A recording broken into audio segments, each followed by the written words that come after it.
Hi guys, me again. So welcome to Share That Glow with Katie. As you can see, it's not a makeup look today because I've already done mine. As you can see, what do you think? So today I'm going to share with you my 5 top tips as a makeup artist on what to do to make sure that you get the most perfect and flawless application for your makeup. So let's get started. Number 1 is always start fresh. So clean your face. It don't matter if you cleaned it last night, it don't matter if you cleaned it this morning, clean it again. Guaranteed, you will always have pollution on your face. No matter how long ago you wash your face, you will automatically get dirt on pretty much straight away. Because there is things in the air, there's things that you're touching, there's things that will go on your face. If you put a hat on, there's going to be residue of oils or grease or whatever. It don't matter. You could put a scarf on, it's going to have a bit of residue from something.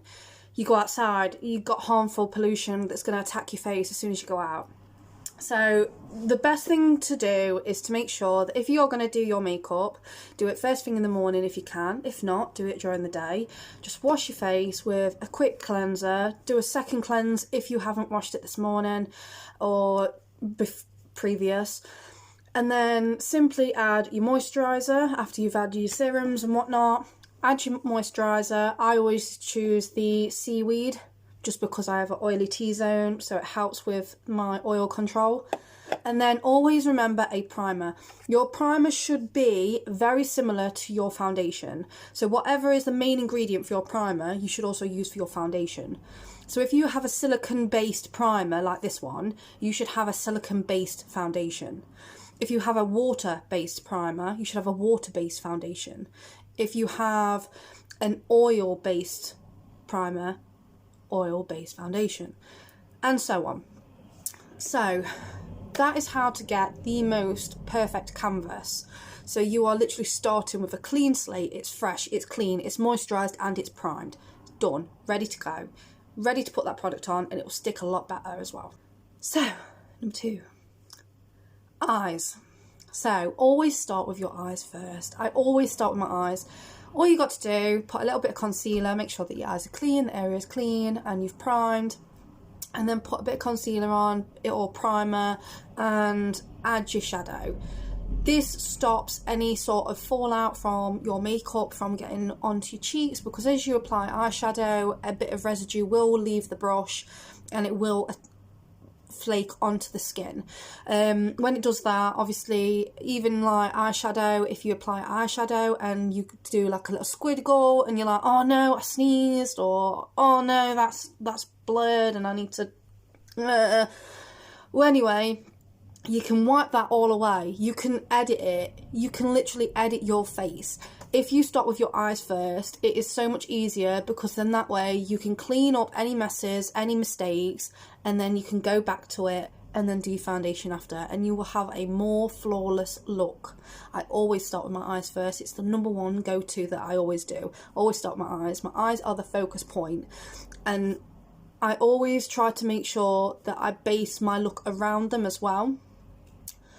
So when you do your eyes, like if you pick a colour, say I pick, like I have today, I've picked brown and like a really goldish tone. It looks a bit pink on the camera, but it is like a goldish tone. That's why my lips have got a like more of like an amber sort of colour, like a neutral colour, but it's not too out there, it's not too bright, it's not too dark or anything like that. My eyes are the focus point, end of. You always need to make sure that you've got a focus point, and your eyes are the first thing most people look at when they're talking to you. Okay, so the next one is colours based on your eye colour.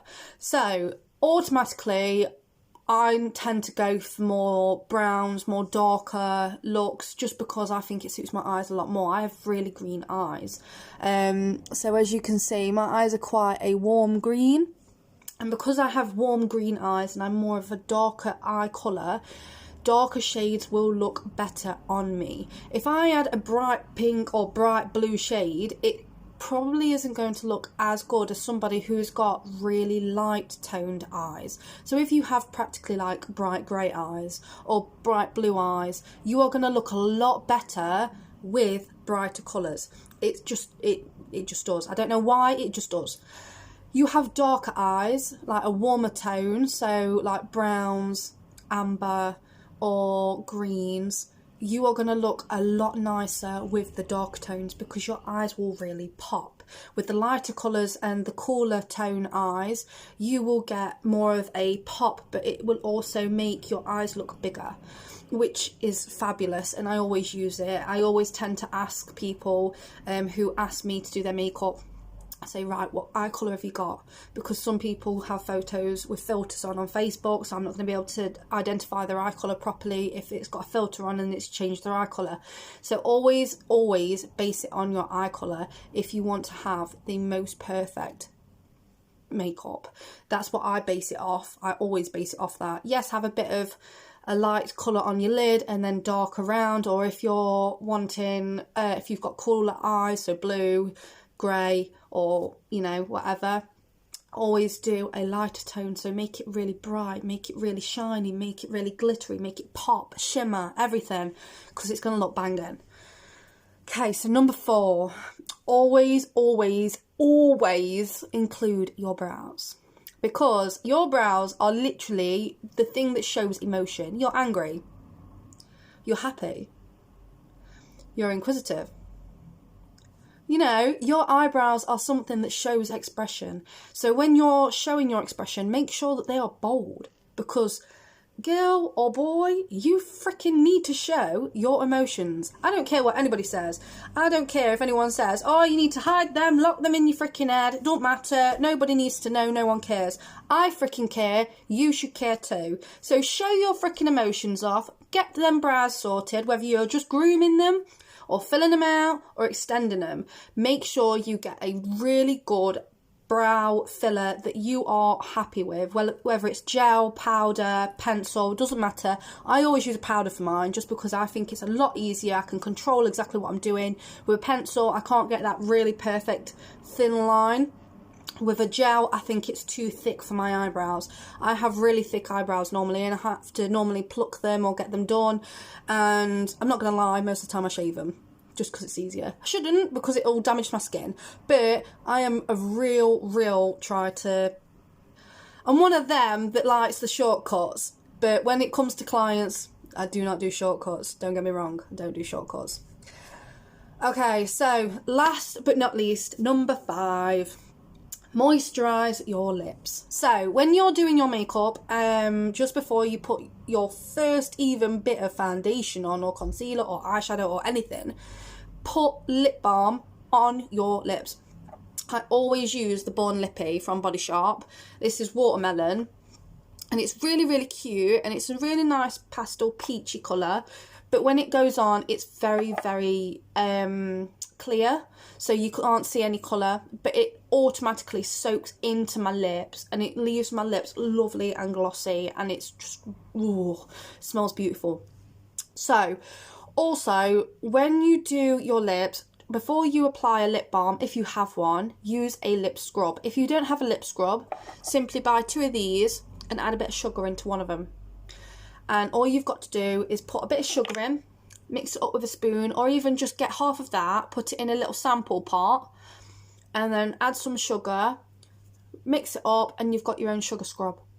And all you've got to do is rub your lips as much as possible. That will get the blood stimulating into your lips and make them look more plump, as well as getting rid of any dry skin on your lips.